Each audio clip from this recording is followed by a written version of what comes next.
तो दोस्तों कैसे हो आप सभी। भैया आज के इस क्लास में मैं आप सभी को क्लास 12 के केमिस्ट्री के 20 मोस्ट वीवीआई सब्जेक्टिव क्वेश्चन कराने वाला हूं। और ये जितने सारे भी क्वेश्चन है ये आपके एग्जाम के पॉइंट ऑफ व्यू से एक काफी ज्यादा इंपॉर्टेंट होने वाले हैं। और अब समय आ चुका है, ठीक है, आपको अपनी तैयारी को स्ट्रॉन्ग करने का। ठीक है, अब बिल्कुल भी समय नहीं रहा कि आप हर एक चीज को डीपली में समझ सको। ठीक है, तो जितना ज्यादा हो सके पीवाईक्यू क्वेश्चन पर ध्यान दो थोड़ा। ठीक है, और मैं जितने इंपॉर्टेंट क्वेश्चन ला रहा हूं उस पर थोड़ा ध्यान दो ताकि आपकी तैयारी और भी ज्यादा मजबूत हो सके। ठीक है, तो 20 एमबीबीआई सब्जेक्टिव का सीरीज में चलाने वाला हूं जो कि 2 दिनों में होगा। पहला आज की इस क्लास में 10 सब्जेक्टिव क्वेश्चन करेंगे और कल की क्लास में 10 सब्जेक्टिव क्वेश्चन करेंगे। ठीक है, तो सब्सक्राइब कर दो क्योंकि मेरे चैनल पे काफी ज्यादा फिजिक्स के, केमिस्ट्री के, हिंदी के मतलब इंपॉर्टेंट क्वेश्चन आ ही रहे रेगुलर। ठीक है, तो प्लीज आप सब्सक्राइब कर दोगे आप सभी। ठीक है, और इस जितने सारे भी प्रश्न हैं आपको महत्वपूर्ण प्रश्न में दिलाऊंगा और बीएससीबी 2024 वालों के लिए काफी ज्यादा इंपॉर्टेंट होने वाला है। ठीक है, आइए शुरू करते हैं। तो सबसे पहले मैं आपको बता दूं ये क्लास 12 केमिस्ट्री का क्वेश्चन आज के इस क्लास में होने वाला है। मैं बार बार रिपीट कर रहा हूं, पहला क्वेश्चन है। बट उससे पहले मैं आपको कुछ और चीजें बता दूं, जैसे कि ये जितने सारे भी क्वेश्चन होने वाले हैं वो फिजिकल केमिस्ट्री के होने वाले हैं। ठीक है, फिजिकल केमिस्ट्री के होने वाले हैं। ऑलराइट, तो हमारे सामने जो क्वेश्चन है वो है कि सॉर्ट की दोष क्या है। ठीक है, ये जो आपका क्वेश्चन है ये आपके सॉलिड स्टेट चैप्टर से लिए गए हैं। ठीक है, सॉलिड स्टेट चैप्टर से लिए गए हैं कि सॉर्ट की दोष क्या होता है। तो जब कोई धनात्मक एवं ऋणात्मक आयन अपना स्थान छोड़कर किसी दूसरे स्थान पर प्रवेश करते हैं तो इसे हम लोग सॉर्ट की त्रुटि या फिर सॉर्ट की दोष भी कह सकते हैं। ठीक है, दोष त्रुटि का दो मतलब तो सेम ही हुआ ना। ठीक है, तो जब कोई धनात्मक एवं ऋणात्मक आयन क्या करता है, अपना स्थान छोड़ देता है और किसी दूसरे स्थान पे प्रवेश कर जाता है तो उसे हम लोग सॉर्ट की दोष कहते हैं। और इस सॉर्ट की दोष के कारण, ठीक है, जो भी क्रिस्टल होता है ना, जो भी हमारा क्रिस्टल होता है, क्रिस्टल सॉलिड जो भी होता है, ठीक है, उसमें उसके घनत्व में कमी आ जाती है। ठीक है, यानी कि अगर मैं बात करूं तो डेंसिटी में कमी आ जाती है इस दोष के कारण। ठीक है, क्रिस्टल में। ऑलराइट, ये क्वेश्चन पूछे जाते हैं ऑब्जेक्टिव में, कई बार पूछे भी गए हैं आपके कि कौन सा ऐसा दोष है जिसके कारण घनित क्रिस्टल के घनत्व में कमी आ जाती है। तो वही भैया आपका सॉर्ट की दोष है। ठीक है, जिसके कारण डेंसिटी में कमी आ जाती है, डेंसिटी इसका डिक्रीज कर जाता है। ऑलराइट, अब आओ नेक्स्ट क्वेश्चन है कि क्वथनांक के उन्नयन से आप क्या समझते हैं।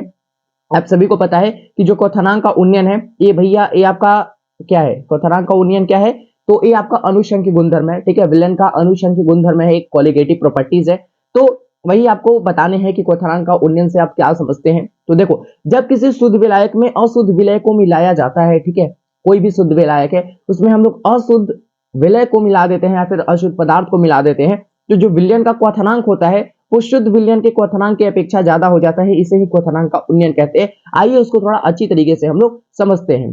ठीक है, देख रहे हो भैया कितना टाइम लगता है ऐसे पीपीटी रेडी करने में। ठीक है, तो यहाँ पे मान लो ये हमारा कोई विलयन है। ठीक है, यहाँ पे मैं और थोड़ा छोटा कर लेता हूँ, यहाँ पे हमारा कोई विलयन है। ठीक है, ये हमारा क्या है जी, विलयन है। ठीक है, चलो सॉरी, ये हमारा शुद्ध विलायक है। ठीक है, शुद्ध विलायक है और इसमें मैं क्या कर रहा हूं, इसमें मैं अशुद्ध विलय को मिला रहा हूं, यानी कि अवाष्पशील पदार्थ को, यानी कि अशुद्ध विलय को मिला रहा हूं।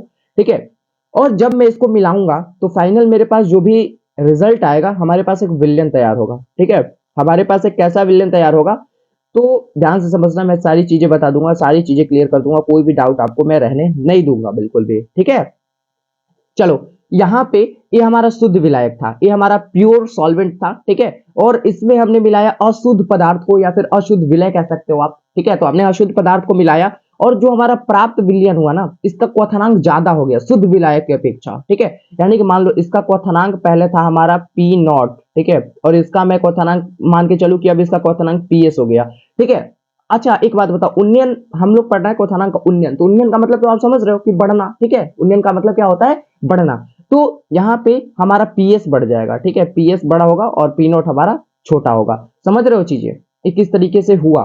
तो यहाँ पे जो फाइनल हमारा विलयन प्राप्त होता है, देखो क्लियर मैं समझा दूं, जब किसी हम लोग शुद्ध विलायक में हम लोग अशुद्ध पदार्थ को मिलाते हैं तो जो प्राप्त विलयन का क्वथनांक होता है वो शुद्ध विलायक की अपेक्षा, ठीक है, शुद्ध विलायक की अपेक्षा क्या हो जाता है, ज्यादा हो जाता है। तो उसे हम लोग क्वथनांक का उन्नयन कहते हैं। और यानी कि अगर मैं इसका क्वथनांक पी नॉट लेके चलूं और इसका क्वथनांक हम लोग पीएस लेकर चलूं, ठीक है, तो हमारा पीएस बड़ा होगा, यानी कि जो प्राप्त विलयन हुआ ना इसका क्वथनांक बड़ा होगा। ठीक है, किसकी अपेक्षा, तो वो हमारा शुद्ध विलायक की अपेक्षा। ठीक है, और हम लोग समझ गए क्वथनांक का उन्नयन क्या होता है। और एक चीज मैं आपसे पूछना चाहता हूँ, क्वथनांक का उन्नयन तो मैंने आपको समझा दिया, लेकिन आप बताओ क्वथनांक क्या होता है, क्वथनांक क्या होता है।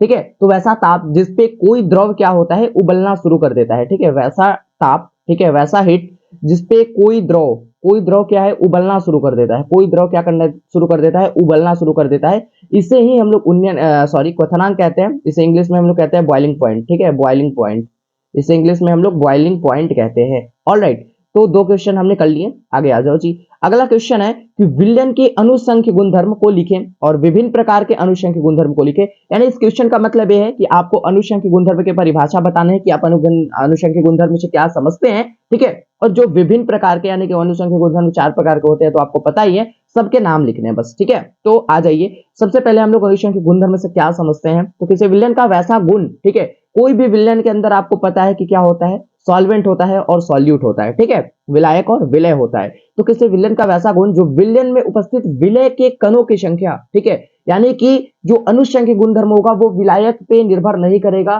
ठीक है, विलय पे निर्भर करेगा। वो भी क्या, विलय की प्रकृति पे नहीं, विलय के नेचर पे नहीं, विलय के कणों की संख्या पे निर्भर करेगा। ये भी क्वेश्चन आपके ऑब्जेक्टिव में कई बार पूछा है बिहार बोर्ड ने। तो आप अच्छी तरीके से याद रखना कि जो अनुषंख्य गुणधर्म होता है, जो कॉलिगेटिव प्रॉपर्टीज होता है ना आपका, वो विलय के कणों की संख्या पे निर्भर करता है। ठीक है, यही आपका अनुषंख्य गुणधर्म कहलाता है। तो किसी विलयन का वैसा भौतिक गुण जो विलयन में उपस्थित विलय के कणों की संख्या पे निर्भर करता है, उसे हम लोग अनुषंख्य गुणधर्म कहते हैं। ठीक है, और क्वेश्चन में आपसे भी पूछा है कि अनुषंख्य गुणधर्म के जितने प्रकार है उसको आपको लिखने हैं। तो यहाँ पे मैं आपको बता दूं, जो अनुषंख्य गुणधर्म होते हैं वो भैया 4 प्रकार के होते हैं। ठीक है, जिसमें से पहला है आपका वाष्प दाब का अवनमन, ठीक है, क्वथनांक का उन्नयन, हिमांक का अवनमन और परासरणी दाब। एक बार और समझ लो, वाष्प दाब का अवनमन, क्वथनांक का उन्नयन, हिमांक का अवनमन और परासरणी दाब, ये आपकी कॉलिगेटिव प्रॉपर्टीज हैं। देखो भैया कितना हाई क्वालिटी कंटेंट मैं आप सभी को प्रोवाइड करा रहा हूं। ठीक है, मैं अगर YouTube पे ऐसा कोई भी YouTube चैनल है, भले ही मेरे कम सब्सक्राइबर है, 60 सब्सक्राइबर हो, 65 सब्सक्राइबर हो, मेरे को उससे कोई फर्क नहीं पड़ता।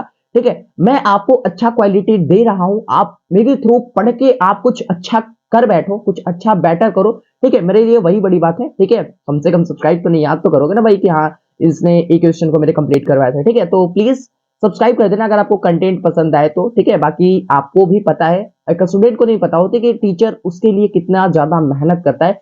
बाकी मैं तो टीचर नहीं मानता अपने आप को, मैं भाई मानता हूँ, स्टूडेंट मानता हूँ। ठीक है, तो चलो कोई दिक्कत नहीं है, वो सब चीजें तो कर देना अगर आप सभी को पसंद आए तो। ठीक है, और ऑल पे सेलेक्ट कर लेना ताकि हमारे जो भी नए नए वीडियो है क्वालिटी कंटेंट वाली सबसे पहले आप तक पहुंच सके एंड आपको काफी ज्यादा हेल्प मिल सके। आइए जी हम लोग चौथे नंबर क्वेश्चन की ओर बढ़ते हैं। विद्युत रासायनिक तुल्यांकी से आप क्या समझते हैं? आपने पढ़ा होगा फैराडे का नियम। ठीक है, आपने पढ़ा होगा फैराडे का नियम, एम बराबर जेड आई टी। ठीक है, एम बराबर जेड आई टी। ठीक है, ये है हमारा फैराडे लॉ। ठीक है, ये हमारा क्या है जी, फैराडे का नियम है, फैराडे लॉ। ठीक है, तो यहाँ पे जो जेड आप देख रहे हो ना, ये हमारा एक कांस्टेंट होता है। ठीक है, यह हमारा एक कांस्टेंट होता है जिसका नाम हम लोग विद्युत रासायनिक तुल्यांकी दिए हैं। ठीक है, यानी कि वैज्ञानिक लोग थे, जेड को इन्होंने विद्युत रासायनिक तुल्यांकी कह दिया। चलो जी, अब भैया जब भी कोई यहाँ पे हम लोग बात कर रहे हैं फैराडे का नियम, तो समझ गए कि एम बराबर जेड आई टी होता है। बस मैं फैराडे का नियम समझाया नहीं आप सभी को, बस मैं जेड के लिए बता दिया। जेड जो यहाँ पे है ना फैराडे के नियम में, यही विद्युत रासायनिक तुल्यांकी होता है। ठीक है, तो जब भी विद्युत रासायनिक तुल्यांकी का यहाँ पे डिफिनेशन पूछे तो आपको करना क्या होगा, जैसे हम लोग तो अभी जाने कि एम बराबर जेड आई टी हमारा फैराडे का नियम है। ठीक है, तो हमको कोई भी जब कांस्टेंट का डिफिनेशन पूछे, जब भी कांस्टेंट का डिफिनेशन पूछे तो उसके पास वाले जो भी होते हैं उसको आप यूनिट मान लो। यूनिट कहने का मतलब कि आप उसे एक इकाई मान लो, समझ रहे हो? तो जब भी कांस्टेंट का डिफिनेशन पूछे तब आपको ऐसा करना है। तो जेड आई टी, ठीक है, तो जेड का डिफिनेशन पूछ रहा है तो इसके पास में जो भी है ना, इनको हम लोग यूनिट मान लेंगे। आई यहाँ पे हमारा धारा, तो इसको हम लोग 1 एम्पियर मान लेंगे।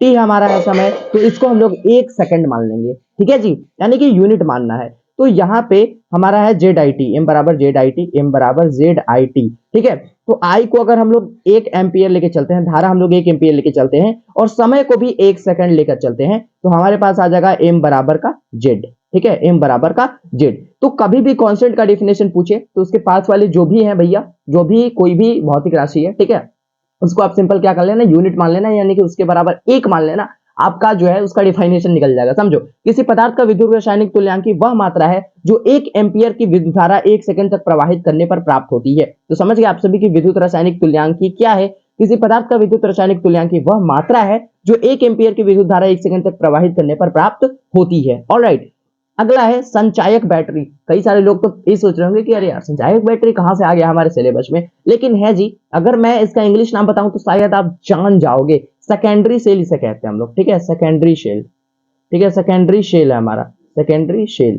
तो ये हमारा सेकेंडरी बैटरी है, यानी कि द्वितीयक, ठीक है, द्वितीयक सेल का ये हमारा उदाहरण है, ठीक है। तो वैसा बैटरी जो रासायनिक ऊर्जा को विद्युत ऊर्जा में कन्वर्ट कर देता है, जो केमिकल, ठीक है, जो केमिकल एनर्जी को ये हमारा इलेक्ट्रिक एनर्जी में कन्वर्ट कर देता है, ठीक है, ये हमारा कहलाता है संचायक बैटरी। और द्वितीयक बैटरी का उदाहरण है, द्वितीयक सेल का उदाहरण है। तो आप सभी को पता है कि अगर इसे हम लोग एक बार यूज कर लिए तो दोबारा हम लोग चार्ज करके, दोबारा इसे हम लोग रिचार्ज करके हम लोग इसका यूज कर सकते हैं, ठीक है।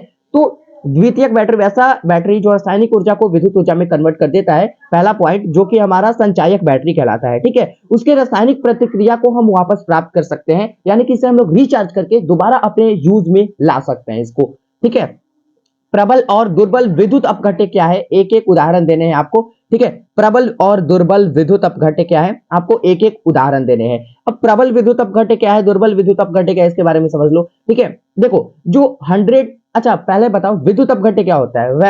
विद्युत अपघट्य क्या होता है, तो विद्युत अपघट्य वैसा पदार्थ होता है जो कि मोल्टेन अवस्था या फिर मोल्टेन अवस्था यानी कि द्रवित अवस्था और जलीय विलयन की अवस्था में एक विद्युत के सुचालक होते हैं, ठीक है। और जो विद्युत अपघटन की घटना होती है वो बस विद्युत अपघट्य पदार्थ को ही लेकर होती है, ठीक है जी। तो प्रबल विद्युत अपघट्य और दुर्बल विद्युत अपघट्य क्या होता है, तो देखो जो प्रबल विद्युत अपघट्य होता है वैसा होता है जो कि 100% आपका आयनीकृत हो जाए, 100% आयनीकृत हो जाए, ठीक है, 100% आयनीकृत हो जाए, वो आपका प्रबल विद्युत अपघट्य कहलाता है, ठीक है।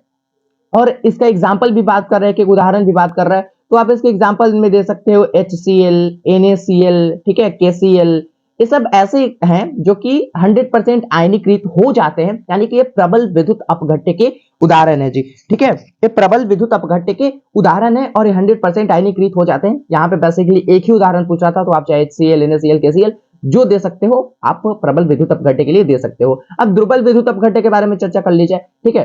तो जो दुर्बल विद्युत अपघट्य होता है यह 100% आयनीकृत नहीं होता है, यह 100% आयनीकृत नहीं होता है, जैसे कि यूरिया, ठीक है, यह 100% आयनीकृत नहीं होता है, ठीक है। यूरिया, चीनी, ये सब जो भी है ना, ये आपके 100% आयनीकृत नहीं होते हैं, ठीक है। समझ गए चीजें, प्रबल विद्युत अपघट्य और हम लोग क्या कर रहे थे, प्रबल विद्युत अपघट्य और दुर्बल विद्युत अपघट्य, ठीक है। तो चीजें समझ गए, चलो आगे आ जाओ जी, आगे आ जाओ। एक सेकंड, हाँ आगे आ जाओ जी। 7 नंबर क्वेश्चन की ओर, कि अभिक्रिया के वेग पर ताप का क्या प्रभाव पड़ता है। तो आप सभी को पता है कि जब कोई भी रासायनिक अभिक्रिया हो रही होगी और उसका हम लोग ताप कम या फिर ज्यादा करते हैं, अगर हम लोग ताप ज्यादा करते हैं तो उसके बीच जो कॉलिजन हो रहा होगा ना, यानी कि जो टक्कर हो रहा होगा, काफी तेजी से होने लगेगी, ठीक है। तो यानी कि कह सकते हो कि जो ताप है वो अभिक्रिया की दर को क्या करता है, प्रभावित करता है, ठीक है। तो ताप बढ़ने से टकराव बढ़ जाती है, वही कॉलिजन मैंने बताया ना अभी आपको। तो ताप बढ़ने से टकराव बढ़ जाती है, इसलिए ताप के बढ़ने से प्रतिक्रिया की भी दर जो होती है वो बढ़ जाती है, ठीक है जी। 8 नंबर क्वेश्चन देखो, अभिक्रिया का औसत और ताक्षणिक वेग क्या होता है, ठीक है। अभिक्रिया का औसत और ताक्षणिक वेग क्या होता है, ये आपके पीवाईक्यू क्वेश्चंस के हैं, सारे पीवाईक्यू क्वेश्चंस ही हैं, ठीक है। फिजिकल केमिस्ट्री के जितने सारे क्वेश्चंस हैं ये सारे पीवाईक्यू क्वेश्चंस ही हैं, सारे इंपॉर्टेंट क्वेश्चन है कि अभिक्रिया का औसत और ताक्षणिक वेग क्या होता है। तो विशिष्ट समय अंतराल पे, ठीक है, समझना ध्यान से, बस ताक्षणिक वेग और औसत वेग में आपको एक चीज जो है ना उसका डिफरेंस दिखेगी, ठीक है, वो आप खुद देखना, खुद एक्सपीरियंस करना आप। तो विशिष्ट समय अंतराल पे इकाई समय में किसी एक अभिकारक या किसी एक उत्पाद को हम लोग प्रतिफल कहता है, ठीक है। तो किसी एक अभिकारक और किसी एक प्रतिफल के सांद्रता में परिवर्तन को अभिक्रिया का औसत वेग कहते हैं। यानी कि देखो परिवर्तन तो होना ही है, परिवर्तन होना ही है, एक अभिकारक में परिवर्तन होना है और एक प्रतिफल में परिवर्तन होना है, ठीक है, लेकिन एक विशिष्ट समय अंतराल पे होना है, ठीक है। तो इसी हम लोग क्या कहते हैं, अभिक्रिया का औसत वेग कहते हैं। ताक्षणिक वेग देखो, समय के किसी चांद पर, अरे यार यहाँ पे क्षण होना चाहिए था ना, समय के किसी क्षण, ठीक है, क्षण ही होना चाहिए था। समय के किसी क्षण पर किसी एक अभिक्रिया या एक मिनट यहाँ पे अभिकारक होना चाहिए था, सॉरी थोड़ी चीजें गलती हो जाती है तो इसके लिए माफ करना आप, ठीक है। अभिकारक, समय के किसी क्षण पर किसी एक अभिकारक या किसी एक प्रतिफल की सांद्रता में परिवर्तन, उस स्थान पर उस अभिक्रिया का ताक्षणिक, क्या हो गया भाई, परिवर्तन। एक मिनट कहाँ कहाँ गलती है, मैं इसे कर लूँ थोड़ा सही, ठीक है।